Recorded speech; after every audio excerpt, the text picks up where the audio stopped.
И во шписот на риболовната сезона и 20 на дена пред стартот на новата ловна сезона на прелетен дивеч, состојбите во општина Кочани не се променети на подобро, бидејќи ниту едното, ниту другото се во функција.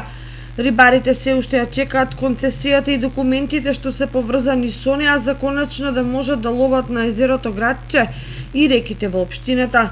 Ако тоа се случуваше пред периодот на мрестење на рибата, иако и потоа рибарите немаат зелено светло да излезат на бреговите на вештачките езера, тогаш станува јасно дека овогодишната риболовна сезона без малку е промашена.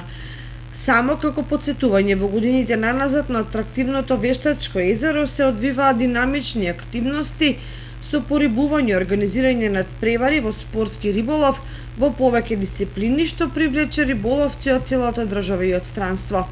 Ловците пак не знаат што чекаат. Ситуацијата со ловиштата на полските и ридско-планинските терени е статус кво 3-4 години наназад. А како што стојат работите, нема интерес и најава наскоро да се променат. Никој не ја коментира и не ја знае судбината на последниот концесионер Тексел од Скопје, кој повеќе не се јавува на теренот.